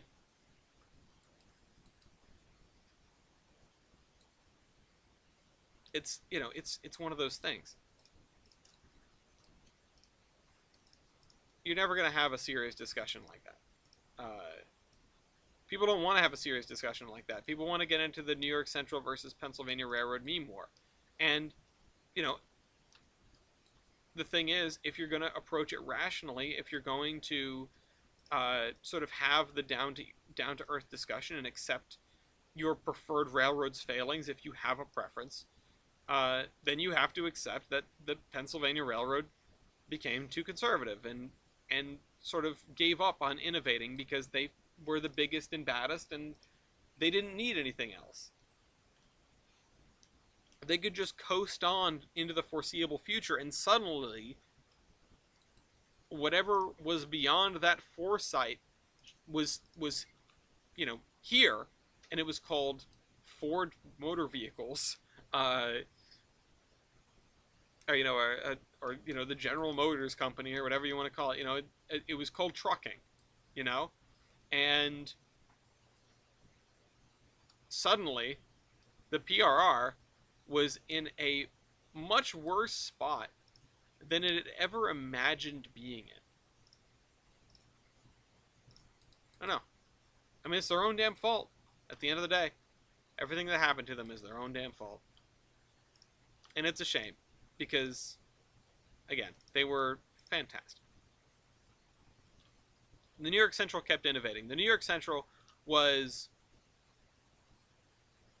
the New England Patriots. They were on top of the world, and they still were acting like the underdogs and acted like they needed to catch up, And I say that as a Patriots fan. I don't know how every year the Patriots were the underdogs, even when they had just won a Super Bowl the previous year. It didn't make any sense to me. It made for great headlines. It made for a great feeling when you get to beat, when you don't count out touchdown Tom, and win another Super Bowl, which, rest in peace those days, they're all gone. But how is a team with 6 Super Bowl rings ever the underdogs? After the first one, right? Doesn't make any sense to me. And it doesn't make sense. It's not sensical. What is better, A4 Pacific or the Duchess Pacifics? Well, only one of those is masquerading around as a speed record winner, so definitely the other one. As what's the word? Sorry. As an not invalid. Invalid's not the word I'm looking for, but it has the spirit I'm looking for.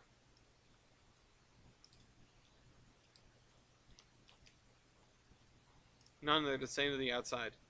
Alright,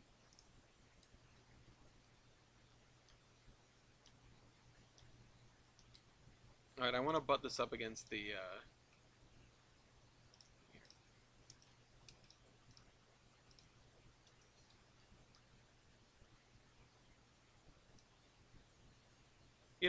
after recently, not long ago, back in August, right? Back in August, I was out in Colorado for the Narrow Gauge Convention. I met a lot of great people out there, some of Heiss's entourage, and one of them is I believe he goes by Antimatter. He's basically the biggest Pennsylvania Railroad fan I've ever met, and he said something that I never believed would be possible, which was that he had laid eyes on the speeding fine. That the speeding fine not only was a real thing, but the document in which the fine is written exists and is in a museum collection, and he had seen it. And I was sort of flat. Like, I didn't press him on it because I didn't want to. Well, I had no evidence to the contrary, right? You know, you want to take somebody at their word. Um, but I was a little skeptical. And then the conversation we're on, and if I remember right, now Mark even has a video about not specifically the speeding fine, but about the speed record that the S1 or the T1s may have had. That may have truly had. Oh, look at that. That looks good.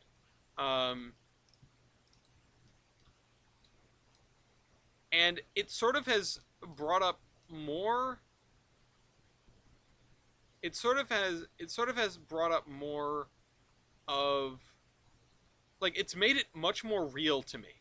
You know, I always assumed it was an apocryphal story that was a tall tale about the PRR made a big engine and it could go really fast and they should have the speed record and blah blah blah. And I went, yeah, yeah, I mean, duck for dinner, right? You know, send out the T1 to Pueblo after it's done, and we'll see.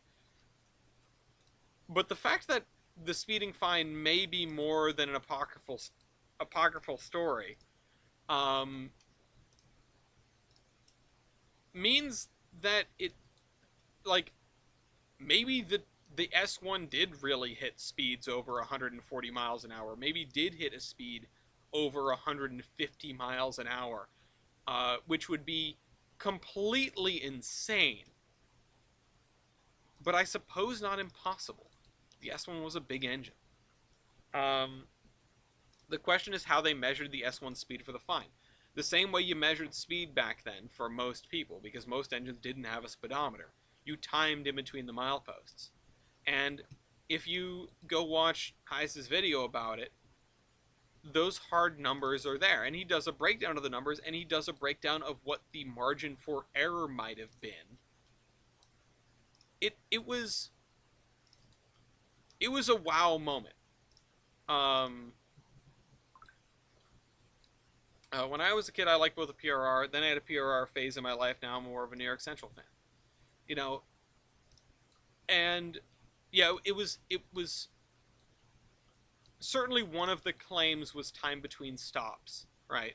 I think one of the other one was timing between mileposts, or maybe not time between stops, but time between locations, time between stations that they knew the mileposts of. I think that's what it was.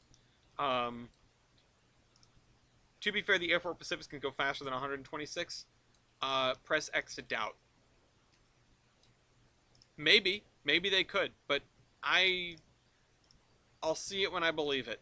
I don't think you're getting an A4 faster than 126 on flat, straight, level track under virtually any circumstances without it self-destructing like Mallard did. And like, I know that there are other claimants to the record. I believe there was a German locomotive that was a claimant to the speed record, and I know that the Brits and the Germans were sort of going back and forth on that for a length of time.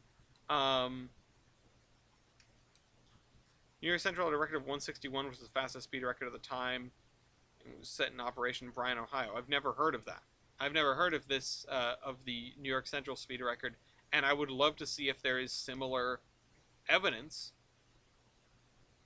similar to what there is for the Pennsylvania's record. Because, of course, at first blush, it makes me go, okay, yeah, New York Central stands are making that up to combat the whatever. But I don't want to dismiss something like that. I think that the Milwaukee Road may also have a reasonable claim. It's just sort of a question of what can be substantiated, right? Can we substantiate the New York Central's claim? Can we substantiate the Milwaukee Road's claim? Like, these are both railroads that were, for all intents and purposes, very, very fast, the F7s, the Milwaukee F7s, they're Hudsons or Baltics, I suppose, were absolutely locomotives that could possibly eviscerate the speed record if they were so able, if they, whatever, if they had the opportunity. But they didn't, and now we don't have anything really to back up the idea that they deserve it. Not that they couldn't get it, but that they deserve it right now. And I feel like there is ample evidence to support the idea that the PRR S1 literally deserves the speed record. Oh shoot. Um, I think a Milwaukee F7 and the PRR T1 can cook the duck, and I absolutely agree. Have you seen the picture of the Bud Diesel powered coach with the two jet engines? Yes. Oh, that did 161. Oh, okay. I thought you were talking about a steam speed record. Yes, the Black Beetle is a fascinating piece of technology and is something else that I was fascinated with as a youngster. It's interesting. Railyard says about how he started off liking both and then, had a Pennsylvania Railroad phase and now is more of a New York Central guy. And I totally understand that. I definitely started off a New York Central guy. I had a fascination with the Hudsons, because who doesn't, right? It's like the big boy, but for a express passenger engine. It's like everybody knows this. If you've listened to Van Halen, you know what it is. You've seen a picture at least. And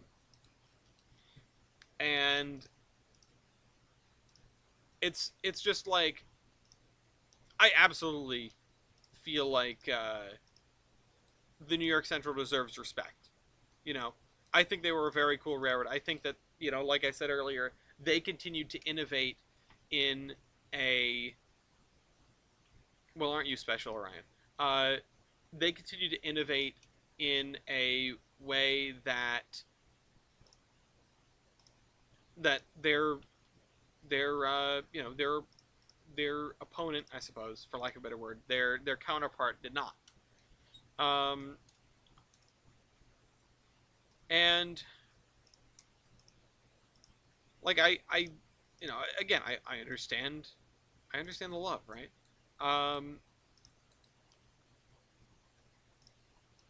But to come back to the Black Beetle for a second, I remember having a discussion with Weibold, with Brad, while I was out there in Colorado, and we talked about how I was sort of the opinion that it just didn't work good. It just didn't work good. And my rationale is that when you're not putting down tractive force, you are going to be even more susceptible to gravity than an equivalent normal locomotive, than an equivalent adhesion locomotive of any description. Because it's not adhesion, it's just like thrust, And once you start going up a grade, it's the equivalent of trying to push that RDC into the sky. And yes, a B-52 is a heavy and large vehicle, but... Oh, wait, no, sorry, B-52. No, B-63. Oh, sorry, B-36. 6 turning, 4 burning. It's a booster off a B-36. Although I think they might be the same nacelles as the B-52s. But I think it originally came from a Peacemaker. You guys can fact check me on that if you want. I might be wrong. I've just always associated it with 6 turning, 4 burning. Anyway, what I'm getting at is that I did a little bit of like back of the envelope math while I was on my flight home, and I found out that for just a single RDC, for just a single Black Beetle, right? As soon as you are going up a 5% grade, which I know is fairly steep, but once you are at a 5% grade, you are at a standstill. Like, you can't go up anymore. You can't move. You have to go back down. Like, you stall. 100%. Because all of your force is going to keeping that thing there, keeping that locomotive, keeping that car from going down.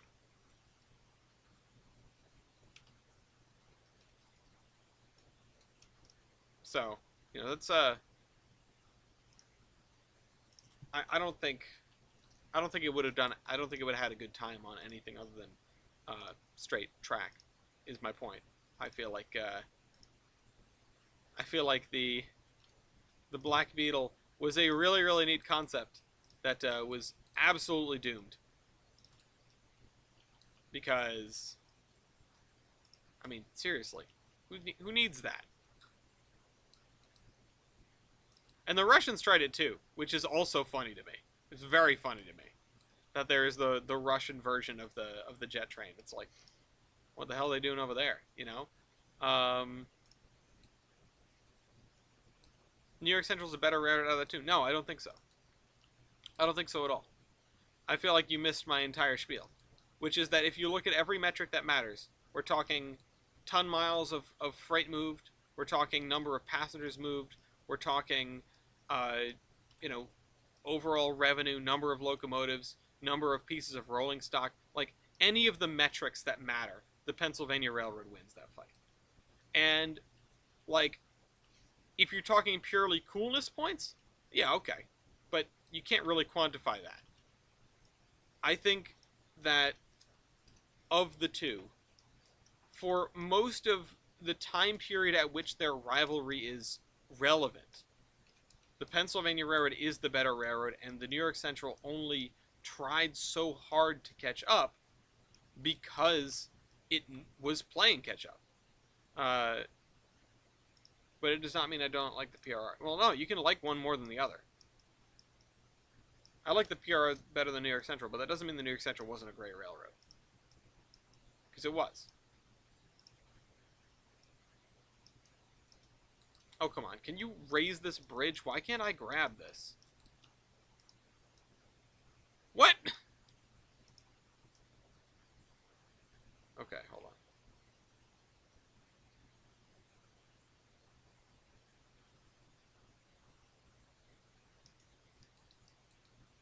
Okay.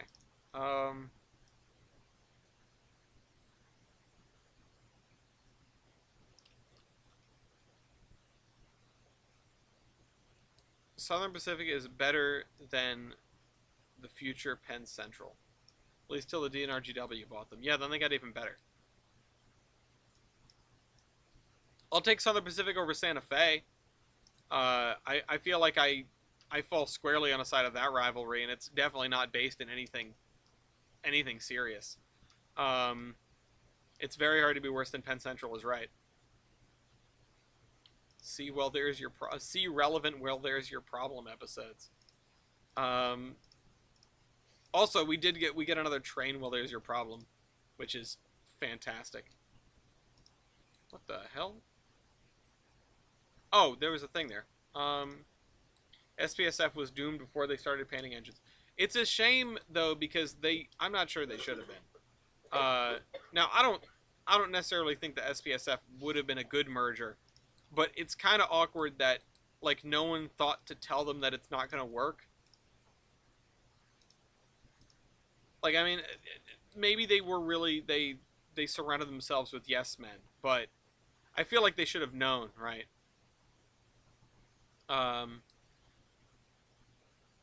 Yeah, no, the Santa Fe was a smart railroad, but the Santa Fe I don't think gets nearly enough flack for all the bizarre locomotive decisions they made. All of the weird, yeah, it's definition of jumping the shark, yeah. All the weird stuff that they built that you don't even know why.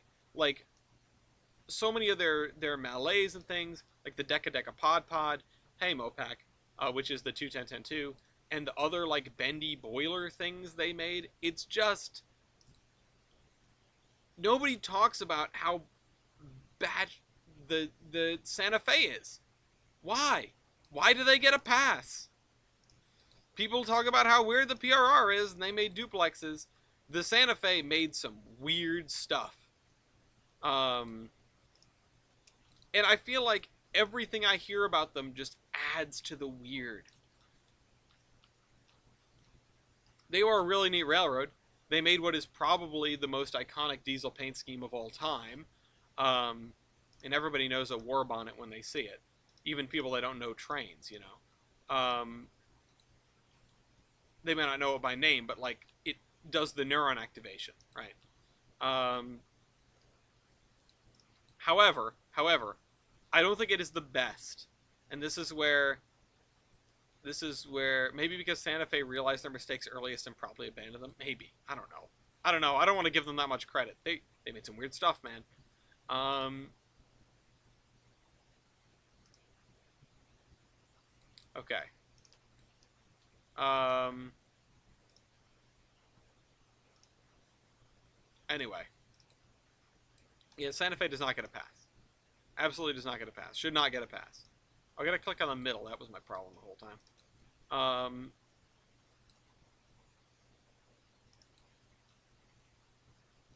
My first model train was an SD40 in the Blue Bonnet livery. Yeah, I feel like so many people started with Santa Fe. I feel like tons of people started with Santa Fe, and I might have too. I can't actually remember. Um, better Southern Pacific. I mean, Southern Pacific was at least less wackadoodle. They had probably a better transcon, although the Santa Fe did go all the way up to Chicago, I believe, didn't they? Um, they've got some good things going on for sure. I can't knock the Santa Fe, but I feel like of the two, Southern Pacific takes it.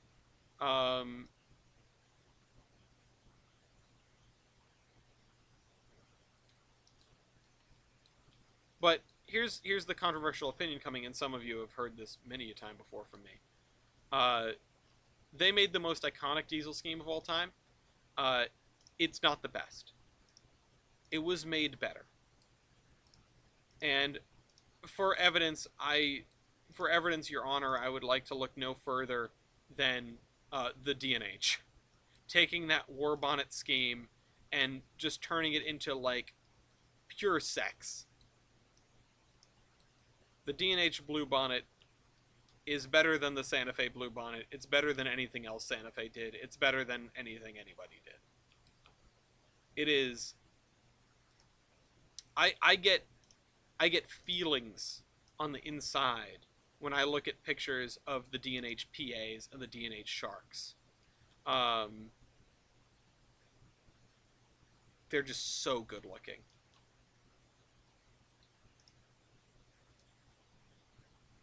All right, let's do this. Let's move that over. Not better than GM&O. Yeah, the GM&O killing it. Congratulations, Sailor, you made it to Friday. At least it'll be Friday in a couple of hours. So for the people that are here, I did start the video talking about trading cards. I didn't do the mandatory plug, which I should have done, which is if you are curious about trading cards, if you're curious about squaring off steam locomotives with your friends, feel free to pick up a pack at our website, theironhorseman.com. It is linked in the description. You can buy one of our batch 3, which was People's Choice. We actually took suggestions from the community for that one. And the next batch is on logging locomotives, and we have some doozies. We have some doozies for you. And the one that I'm going to tease right now, the one that I think deserves the most hype, is good old Porterfield and Ellis number 4. And I'm not saying that because it's got my name on it. Porterfield and Ellis, sadly we cannot do geared locomotives, so we have a bunch of wackadoodles.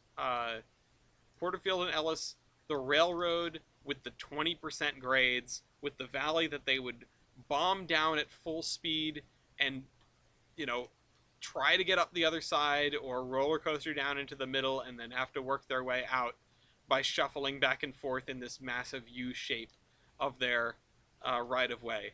A railroad that I wasn't entirely sure was real until I started really looking into it. And it's not an elaborate April Fool's joke. It is a real thing. And the Porterfield and Ellis number 4 was a 440 built by Baldwin Locomotive Works in 1880. It had an oddly specific driver diameter, and based on that, we were able to figure out where it came from. We were able to figure out that the Porterfield and Ellis engine originally came from... Oh shoot, hold on, what is the railroad? What is the railroad? I have it saved somewhere.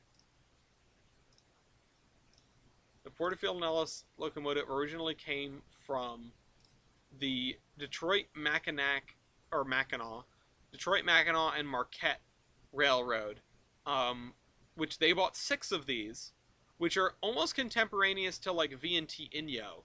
And so we were able to dig up just enough stats to be sure of what we were looking at, and then figure out the rest of the stats from there, thanks to some very helpful folks in the rail fanning community. And if people want, a Porterfield and Ellis card, which I don't even know what I'm going to write on it yet, but we will find out. I don't know what I'm going to write for the blurb, but if people want a trading card of Porterfield and Ellis number 4, be on the lookout for when batch 4 hits the online store. What's the build date? It was built in 1880. And in fact, I believe we have the works number of the locomotive as well. The works number is... Oop, that's the wrong set of tabs. The works number for the Porterfield and Ellis number 4, which was number 1 on the Detroit Mackinac and Marquette, is... Wrong tab. 5158 out of Baldwin. Oh, did I put that in the right place? I think I put that in the right place. Yeah, 5158 out of Baldwin, or probably at the time it would have been Baldwin, Burnham, Perry, Williams, and Co. But anyway, yeah, be excited about that. We have another locomotive called the Widowmaker. We have another locomotive that was, I believe, the largest logging locomotive. Like the largest locomotive built specifically for logging. So that might be an easy one to figure out. But yeah, the old one, TM, exactly.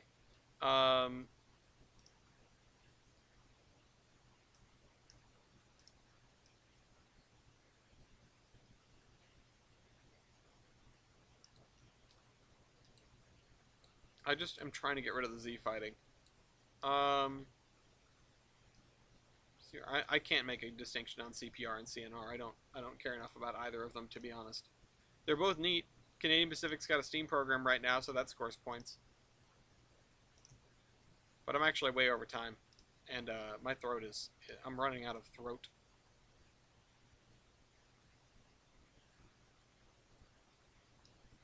Let me just get this bridge squared away. 2662T, no. Think bigger.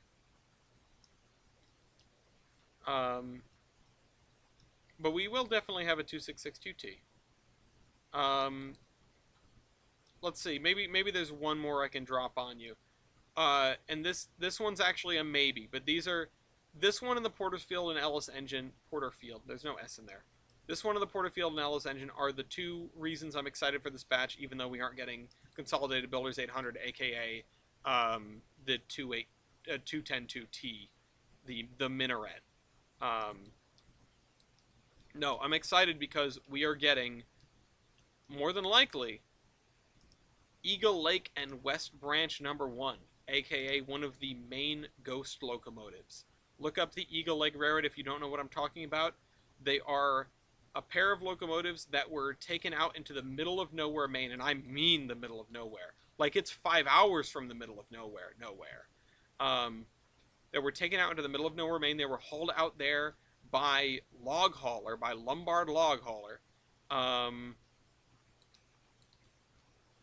And in pieces, and they served on a little short line carrying logs from one lake to another. And that is all they did. For like a decade until they shut down, and then they were left there in the middle of nowhere because they were in the middle of nowhere, and they're still there. The engine house they were in burned, but the locomotives are still there. So, you know, there's that. Can I DM you with my favorite locomotives? Or my favorite railroads? I don't even know what my favorite locomotives would be. The abandoned locomotives and left to rot. They abandoned the locomotives and left to rot along a logging road. Yes, exactly. I wanted a 10-wheeler for the batch. That's the 10-wheeler I decided to grab. It's one of those with speculative stats because we don't have tender data for it. We do know the works number, but unless someone goes digging through the archives in Schenectady, I don't think we're going to find any additional information. So I found a very similar 460 built in the same year by Schenectady that has a very similar looking tender, and I pulled the stats off of that instead. They'll be marked on the cards as approximate. This fits really nicely here, but it's not going to go here. So let me just do this. Because I don't want it to go there. I'm just going to put it in the middle of the river so I don't leave it there by mistake. Yeah, they're in Maine. They're way up there. They're way up there. They are a 5-hour drive from Phillips, Maine, which was on the SR and RL, and that is a 5-hour drive from anywhere. So like, to get to them from civilization is, it's more than a day trip. Like, you're camping out there. The closest like structure is miles and miles and miles away. It's amazing to think that you can get that wild in New England. Anyway, this is coming along really, really nicely. But we're going to have to wrap it up for today. When am I going to make another video with Heist? Soon, I hope. I want to do Merger Mania with him. I want to do Merger Mania with him and some of the other folks like Jersey and them. I think that would be a really, really fun time. I just haven't had the opportunity to pitch it, and now I'm in trading cards mode. I think maybe when maybe when this batch is starting to get ready to go, I'll mention it to him, and we'll be able to do that. Otherwise, it's going to be a random thing where maybe he's doing a stream and I just get to pop in and, because I catch him. A lot of the time, I'll see them doing something. Like, I saw them when they were, I noticed in Discord when they were doing the,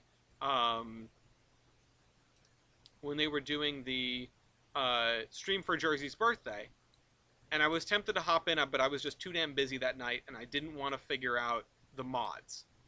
I didn't want to figure out the mods for Railroader. I'm probably just going to run a vanilla save until I beat the game once.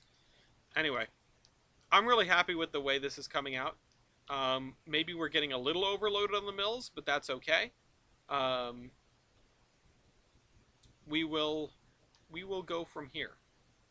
I hope you guys enjoyed this video, and I will see you next week. This is the Admiral.